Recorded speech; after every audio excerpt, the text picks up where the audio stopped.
Hello, everyone, and welcome to Snap Take. This is Glazer, and buckle in. We're going to go over something like 20 decks today. That's right, 20 decks. We've got every deck in the top 16, and if you reached the top 32, you had the record to reach the top 16 and didn't make it through breakers. So we're going to go over about 5 or 6 decks that I found really interesting that didn't quite make the top 16, but we're still interested. The Golden Gauntlet Worlds Qualifier had almost 800 players. These are the best and most interesting decks.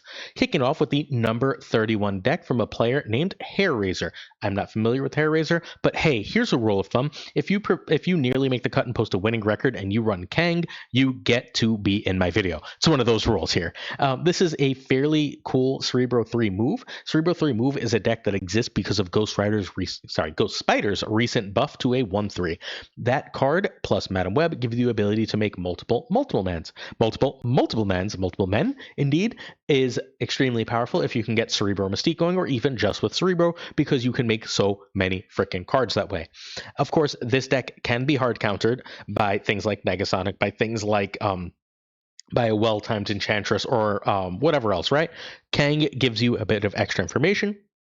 A solid tournament card here. Is it the best card or requirement? Absolutely not. We can think of like 15 things we can run. I would almost bet that Kang isn't significantly better in this deck than just running the new card Omega Sentinel. I would guess that Kang isn't better than running a Shang-Chi, a Valkyrie, etc., etc. However, I didn't reach rank 31 in this tournament, and Hairraiser did with Kang, a card that we've been promised to rework for years, is showing up near the top of this tournament. Super cool at this point. The next deck to talk about is number 30, and there's only 5 or 6 of these, so I promise you we're not just going to go through every single one of the top 30, but this one is from our friend Rabbit Sweet. Rabbit Sweet, one of the top players in, I believe, Japan. Please forgive me if I got that wrong. Rabbit Sweet is a monster, seemingly competing at a high level in almost every one of these tournaments, and when he has the time to play ladder, he plays many a game. Hearthstone, I think, is his main. He almost always ends up near the top of the Infinite Leaderboard. He is genuinely a fantastic player, and he seems to have competed with a really cool version of Electro Ramp. This one does the Storm War Machine Legion thing, right? Which means in a tournament, if your opponent has an open deck list, knows what you're playing, and you play Storm and then Snap, your opponent has a choice of giving you extra cubes, risking the War Machine Legion, or just running. So that kind of cube equity is absolutely incredible here. But outside of that, even in a regular game, you can compete in a Storm lane using cards like Blink, using cards like Doctor Doom, using cards like Magneto to pull stuff out of there. In particular, I'm a big fan of Storm into Jubilee into Blink, and then you can win by playing like a Galactus, a Giganto, a Doctor Doom, so on. I love to see Giganto in this deck. Giganto is not the strangest card, nor is Kang. Well, I guess Kang could be, right? It's hard to say a card is more unexpected than Kang, but I'm telling you, the number 2 deck blew my mind, and 3 of the top 4, although not the winner, are known players like Rabbit Sweet. So we're going to get there as we go. But I think this is a really, really cool deck, and one that I'm very, very excited to see more of in the future, since it did so well in this tournament. Lockjaw, baby. All right, next up, we've got Cinderpuff all the way up to number 22. The other decks were fairly standard things we've seen. If you follow the meta, you follow my videos, you'll have seen the other decks between 31 and 22. That's how we chose these, although at top 16, everything gets featured. So this is a fairly wild deck. Like, the card that really got this featured is Thing for Steps. I believe this is the highest Thing for Steps placed. But what makes this so weird to me is it's really hard to play Thing in this deck, right? Your goal is to play Mysterio on 5 into Mockingbird Sasquatch, but I guess with this version, you can play Mysterio earlier. And if you play Mysterio earlier, you can do your Sasquatch earlier, which leaves you a cheap Mockingbird later, and you can play the Thing on turn 5. That seems like a really, really interesting and powerful play. This version is also abusing Clea and Marvel Boy. It doesn't have a million ones, right? It's just the Hood, the Demon, Clea, and Kate. There's only one way to get rid of the Hood, Merlin. Outside of that, you're just sort of dealing with it. But on Joaquin Torres, it matters an awful lot less because you now have 2 demons for that 1 energy. We've got Joaquin Torres in this. No bounce list feature finished highly, spoiler alert. So this is the highest we're going to see Joaquin Torres, the highest we're going to see Clea. A lot of really cool and different cards in this. This one gets extra. Sorry, that's the alarm telling me to post the video, except we're still recording it, so we'll post it as soon as we're done. This one is really, really cool and really interesting. This is a very different deck. Again, I've never seen anything quite like this or exactly like this. Like, I've seen Clea Marvel Boy decks that try and do Mockingbird Sasquatch stuff. I've seen Joaquin Torres Hood decks, but not in that same deck. I've seen Gwenpool, Mysterio, Mockingbird, Sasquatch decks, but not those that run thing first steps. This is just a weird combo of stuff, and I think it's a really cool combo of stuff. Props to Cinderpuff for this weird alchemy. Number 20. Yeah, that's leader. Yep. Loki leader. Let's play with your cards is basically the rule of this deck. And it finished at rank 20 saying, I'm just going to play with your cards. Whether it be Loki or Cable or leader or Zemo or White Queen, Copycat, Mirage. Iron Patriot doesn't give you your opponent's cards, but you get the idea. This one is just the like ultimate in like, I've got your stuff, not you. It was great to see this doing so well. This kind of archetype hasn't really existed since Loki was a 3/5 or a 4/5, excuse me. Since then, it has been this hasn't been a competitive deck. I don't know if this is a competitive deck or Day by Day ran hot, but I'm very impressed to see this so high. And this is yet another deck I'm excited to try. We got one more before we get to the top 16, and that is from Defined. And Defined played Galactus. This isn't totally a Galactus deck. That's a bit of a lie. Galactus is like a surprise pressure valve here. This is more of a Black Panther deck, more of an Annihilus deck than anything else, but it's also still a Galactus deck, right? Like Galactus in Magic is extremely powerful because it ends the game immediately if you can manage to get that off, which puts a lot of pressure on the opponent to put a lot of pressure on a lot of lanes. You've got Selene. Yeah, Selene is the card that I was alluding to earlier that I think is the weirdest card we're seeing nearly make the cut. So Selene, which I think is genuinely a competitor for one of the worst cards in the game, but Selene on Green Goblin or Hobgoblin is all of a sudden a great card, right? A -7 Green Goblin or a -11 Hobgoblin, that's a real good Galactus lane, friends.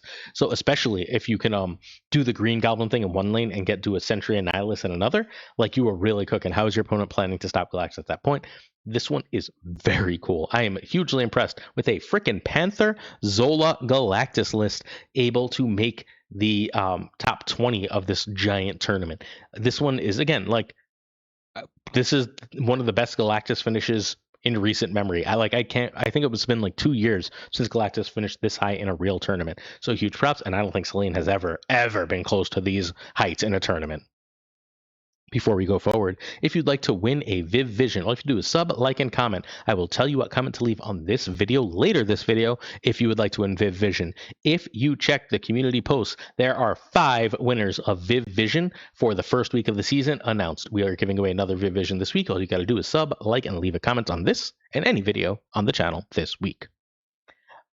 Rank 16 is our guy. It's one of our closest friends, one of my favorite human beings on this planet. It is Toxic Soul King, our friend Toxie, playing Victoria Hand. This is a fairly standard Victoria Hand list. This has long been Toxie's most successful deck. He's been on and on about it, about how good he is with it and how well it's been doing.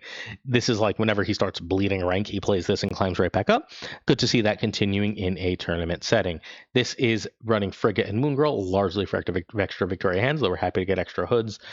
This version runs Nico and Misery to get rid of your hood as a negative, and its swing card is Mercury, so that move decks can't just beat you. There's a lot of fear of move decks in the meta right now. If you watched yesterday's video, we talked about the short time #1 deck from our friend Alliance Lowell, when he's running Mercury in his version of the Invisible Woman deck, just because there's a lot of fear of move because Sparky lets it put up so many points, and Mercury can turn that off if well timed. So there's a lot of Mercury as that like sort of swing or flex spot here. That is traditionally in this deck the Shadow King spot. It is here a Mercury spot, but it's unbelievably great to see my friend Toxic Soul King qualify for the World Championship and finish at such a high level. And I'm going to give you a spoiler alert for the rest of the video. Victoria Hand is the deck that's going to show up more than absolutely anything else. I think Victoria Hand is very likely to be the best deck in Marvel Snap, even though it did not, NOT, not win the tournament or even make the finals. That so many different Victoria Hand players and Victoria Hand decks were able to reach the top 16, and there were a bunch more that we didn't talk about in the top 32, speaks so much to that deck's power and consistency. Whether it won or not, if you want to win games of Marvel Snap, the biggest power spike is not the way to do it. The most consistent deck tends to be the way, and a version of this is the most consistent deck. This is a really, really teched out and powerful version of this into the meta, but I'm going to argue I think there's a better version still to come. Next up, another of our guys, it's Newman. It's Fawthorn Newman, one of my favorite people in all of Marvel Snap. Comes in, rocking into rank 15, qualifying for Worlds. You love to see it. With what? With a Moira Victoria Hand list. That's right, a Moira Victoria Hand death list. Props to Fawthorn Newman and, of course, our great friend Zenade as well. Zenade helped him tweak this list. I don't want to talk too much about this, although if you vote for it, Oh, spoiler alert. We're going to do full guides to, I want to say, either 4 or 5 of these decks. You're going to vote for which one you'd most like to see in the top pinned comment. That pinned comment will have a Google form where you're going to vote for one of the top 16 decks, or sorry, any of the decks in this video, and the top 5 finishers, 4 or 5, depending on, like, if one gets blown away, I'll ignore it if there's a tie, whatever. But top 4 or 5 are going to be a future video on the channel. So if you'd like to see that, please make sure to vote in the pinned comment. Newman, I'm sure, is going to do a video on this. If Newman's not going to do a video on this, I'm going to have to go all the way to New Mexico and beat him up, because this is a brilliant deck. Moira, this is the highest Moira finished, I believe. I don't believe Viv Vision finished any higher than this. I don't believe Sparky definitely finished higher than this from another one of our friends. So we've got, like, Moira, I've been telling you, is just this incredible card that's extremely underexplored, and our friend Newman proved it for you here. I love this deck. This is also, just for the record, very, very similar to our deck from earlier, our, like, sample deck for Victoria Hand, where we were running Moon Girl and She-Hulk. He decided to go with a more Destroyer-centered Death and Misery and so on, and Shang-Chi. Love it, love it, love it, love it. Congrats to our wonderful friend Fathor Newman. No one deserves it more than Newman. Next up, another one of our peoples. It's Hella Enjoyer. The shows up for tournaments and big events. Great Hella Enjoyer, who plays almost exclusively Tribunal decks. This is his Tribunal Wiccan list. That's right, Tribunal Wiccan. This is Esme and Ancient One make this deck such a nightmare to play against. You have no idea what they're going to do and what their power output is because of those 2 cards. There is a shocking lack of location control near the top of this tournament, which gives Magic a lot more utility. If you're not going to see a bunch of location control in your version of the meta right now, then Magic in this type of deck makes it extremely hard to deal with. There's very little Enchantress. There's very little anything but really Negasonic that gives this deck too much trouble. Can I just say how hilarious it is that Misery is in this? Like, Misery on Esme, Misery on Jubilee. I don't really want Misery on Ancient One, but whatever. Misery on Wiccan. There's so many cool things to do with this list. It's completely wild. Hella Enjoyer is a mad freaking genius. You go Quicksilver, Domino, Esme, or Ancient One into freaking Wiccan, and then you just say, I win. And yeah, I mean, you can go Magic into Sarah into Onslaught, and then you can play a million things, right? You can hit Esme and get super hot, and then go, like, Iron Man into like Lane of Iron Man's Tribunal. There's a million different combinations here of extraordinarily powerful things to do. Again, this might as well be a freaking high voltage deck, but it's so good. Next up, Urantian? Yeah, let's go Urantian. Yep, that's Phoenix Force. Yep, that's Prodigy. Yep, that's Elixir. Yep, that's Firehair. That's Enchantress. Oh, Enchantress. Look, we finally saw an Enchantress after there's a ton of ongoing stuff and the stuff we didn't talk about. The standard ongoing to standard Victoria hands. Unsurprising to see this deck do quite so well. Do we have a challenger to Jet for best Phoenix Force? Jet, what say you? I don't know if this doesn't look like a Jet list. It looks similar to a Jet list, but it doesn't look like a Jet list. This is doing the I abuse Cassandra Nova Sage thing with our Prodigy, Phoenix Force, Absorbing Man. Just more ways to abuse those cards is incredibly powerful. With Firehair, with Kid Omega, only 2 Destroy outlets along, I guess 3 if you want to count Nico, 4 if you copy something from Absorb Man, fine, but not that many Destroy outlets, but enough that apparently this deck kicked all sorts of butts. Snaps are terrifying with this list. This list can put up ungodly power. This is one of the ones I hope wins the vote, because I want to have to play this a bunch to figure it out, because a turn by turn does not immediately strike me with this list. I would be like, you go Nico on 1, Firehair or Omega on 2, and like, I'm not 1,000% sure until I get some games in. This list is completely wild. So I know for sure what you sort of want to do is you want to play Firehair, play Cassandra Nova or Sage, destroy it, Phoenix Force it, and if you can't destroy it, you Absorbing Man Prodigy and try and win that way. So, and then you're trying to, like, steal another lane with Enchantress. Lots of cool stuff, lots of crazy ideas here. If you can get your destroys off by turn 5, you can do Elixir and Phoenix Force on the last turn of the game and win. Awesome, awesome, awesome list. You can't say enough about how cool it is that Eventian finished rank 13 in this giant tournament with this deck. Next up, we got Melee. This one is a deck that we thought didn't exist. Bluntly, we thought this deck was gone, right? We thought the Fenris Wolf being 3 and the Cannonball going to 6 made this deck not exist. But apparently what it really needed was Wiccan, so it doesn't care about the energy anymore. This one is running 3 2s, including Merlin to give you that 2+1 turn 3 play. It's running Iron Patriot because Iron Patriot's silly with Gladiator. It keeps Mr. Fantastic after its nerf, wildly enough, as a thing to do on turn 3 when you don't see anything else. It's just saying, I'm going to just play this deck and too damn bad. And apparently Rumors of this deck's demise were much exaggerated. God, I hope Malay is just an excellent player and this isn't back. But this is a great finish for an archetype we thought was ultimately dead. At rank 11, we have Arisham. I don't know this player's name. I'm very sorry. There are several possible translations. If you happen to know who this is and what name they go on, please do let me know. This is a fairly standard Arisham now. This is what Arisham looks like now. It runs all the control cards, Shang Enchantress, Stardust, Cosmic Ghost Rider, Legion. Everything runs Mockingbird now, and Arisham always ran Goliath. Galactus is very swingy, and Iron Patriot and Valentine are just the easy 2-drops. The only thing you would ever replace those with is Quinjet. The easy early plays for this deck. You don't want to run 3, you want to run 2, but that's how this deck basically works. Like 6 of these cards I feel like are non-negotiable, and 2 of them are relatively new. This is not the highest I don't believe Cosmic Ghost Rider is going to be. I told you that card was going to be incredible. That card is incredible. Didn't think Galactus First Steps was going to be this good, but he, in fact, is, I think, the best general 6-drop in Snap. Next up, Duality. Yeah, that's Cerebro 5, bro.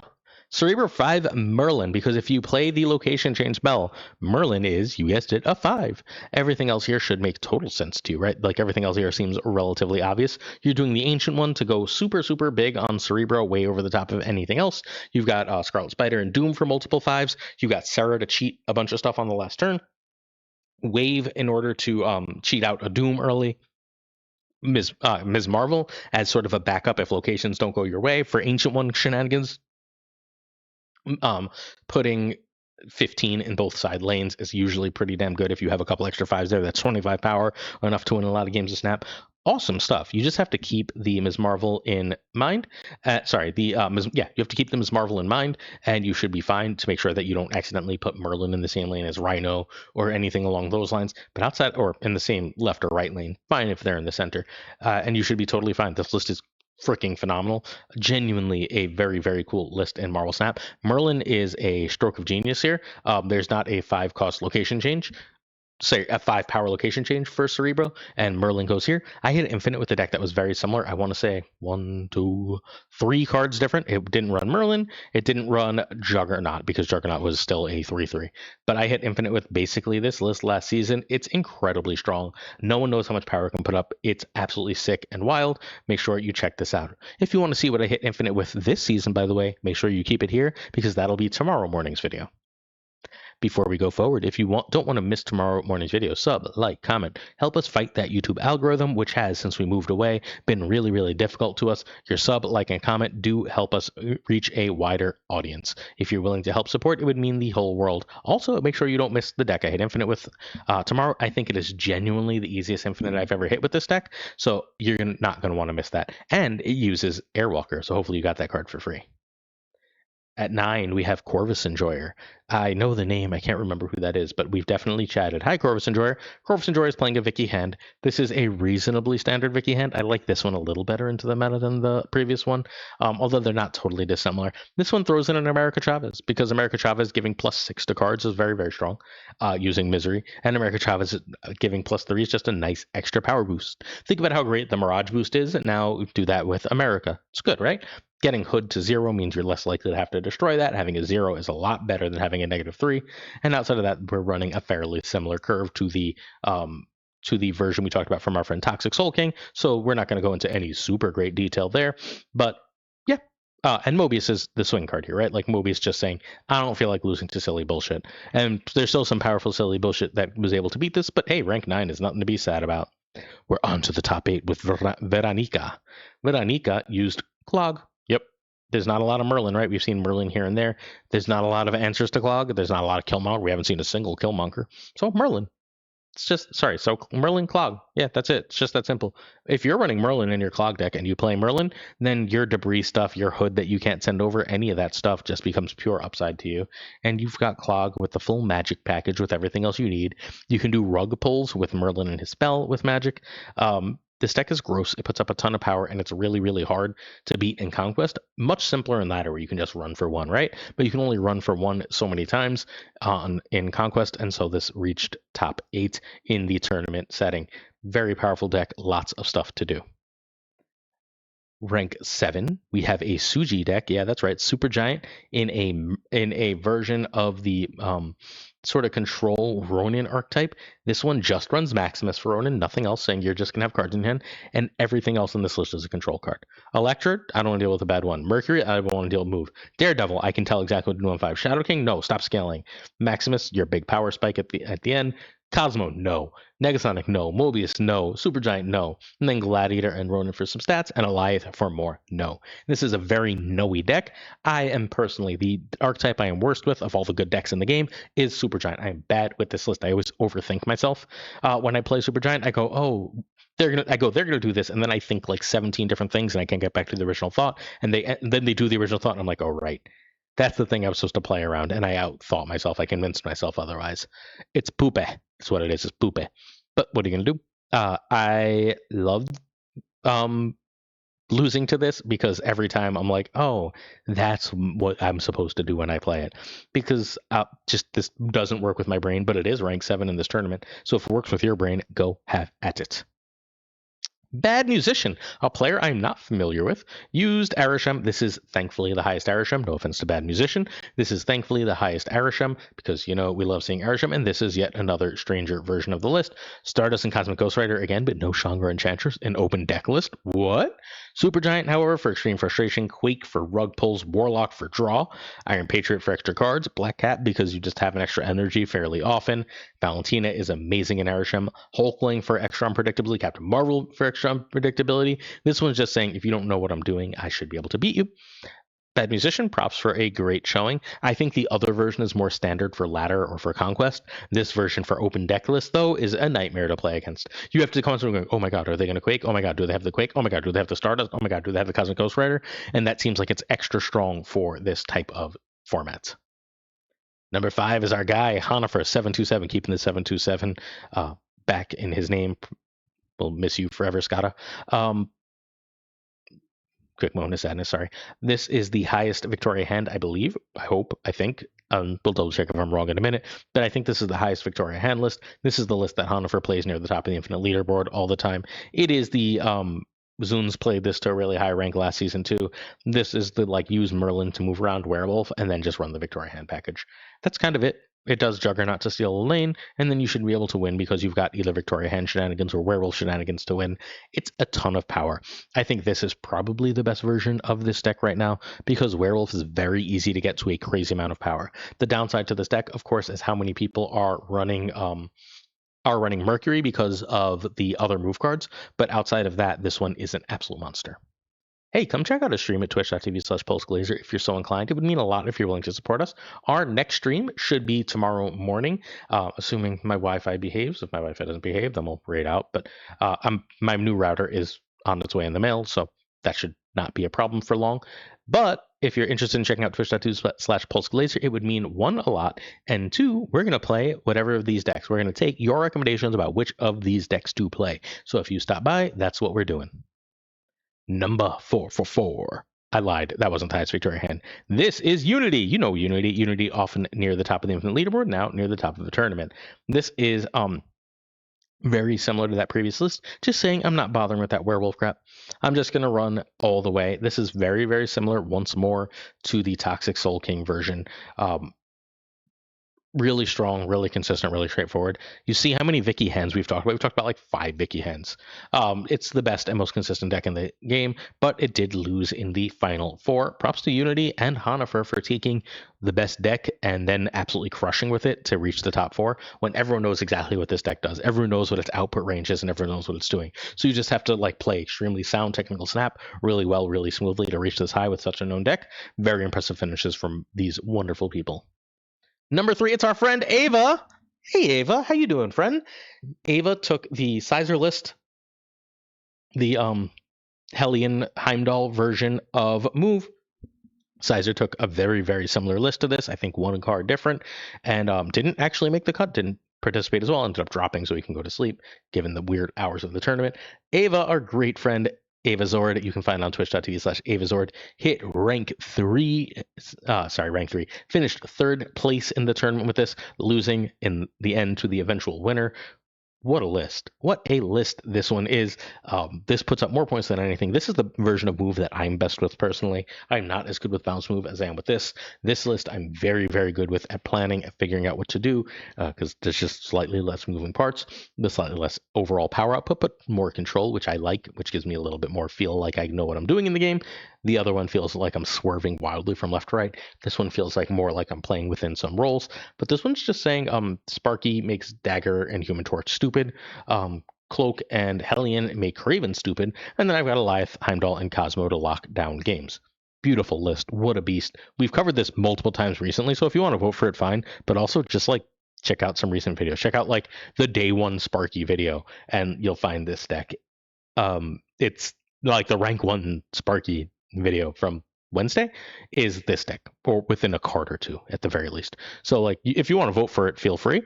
But this one's a beast, but it is a known beast. Props though to Ava. We love Ava. Ava's one of my favorite people in the game, the top Brazilian streamer in the game. So our season pass question is, what are you voting for? The pinned comment on this video has the Google form for which you to vote for which deck to feature in a full guide. The top 4 vote getters will win. So top 4 or 5 vote getters will get full deck guides in an upcoming video. So if you're interested, please make sure you vote in the top comment. And then if you want to enter to win Viv Vision, just comment what you voted for. The VOD for the tournament is available at twitch.tv/MarvelSnap. It's also available somewhere on the YouTube, but I can never find it. And then, of course, we've got, if you're willing to check out one of my streams tomorrow morning, twitch.tv/PulseGlazer.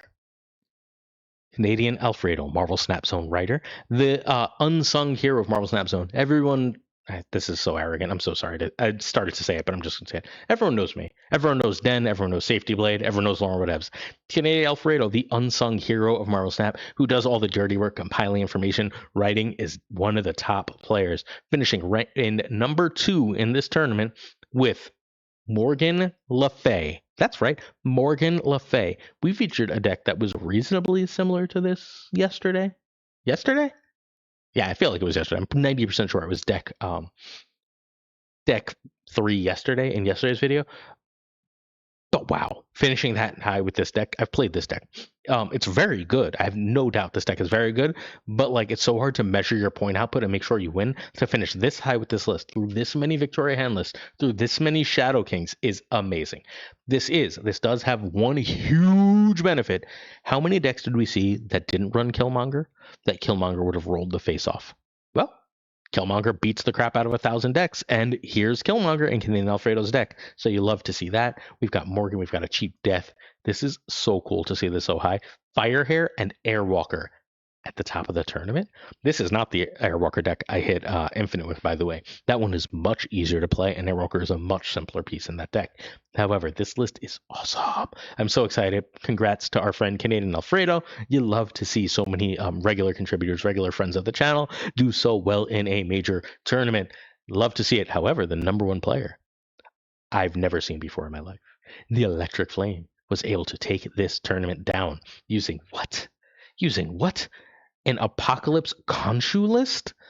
I never would have guessed it. You could have given me 50 guesses, and I don't think I would have gotten to this list. This is a fairly standard version of it. We've seen this version. I believe the originator of this exact version is Crazy, but Crazy, a former number 1 on the Infinite Leaderboard. Crazy I am on Twitch. Crazy, I believe that is the player. I don't like this version nearly as much as the Malekith version, but I also didn't just win an 800-person tournament. Wow, what an incredible finish from this player. Like Corvus and Gambit saying, yeah, I'm not scared of any variants. I'm just going to win this tournament. I'm just going to climb and be unfrickin' beatable. The Electric Flame is our champion. Again, mixing variants and point output, saying no one's running Red Guardian right now. Very few people are running Enchantress right now. You have to be careful of Cosmic Ghost Rider. There is some Cosmic Ghost Rider, but that's the only really bad card for you. Everything else here, you should have some extra play into. Khonshu was in the winning deck. Who'd have thought it? Not me. That's going to be it for this video. Please don't forget to vote. If you're interested in supporting the channel, please check out patreon.com/snapjudgments, where you can find us releasing exclusive videos, and you can support the channel. Certain tiers of support on our Patreon come with on-air thanks in every video. Thank you to Jonesy Snap 22, Abigail Keeson, Mandatory Burnett, Irregardless, LEB, Inc., I'm Frost and Hota, Neverate, Prime, Ryan, Ryan Burke, Ryan Wood Snap, Run Wrench, Gopher Kev Keldor, Caretix Lee, Quarry, Kazushi, Archangel 3K, Black Dahlia, Powerfrost, The Goat Seeker.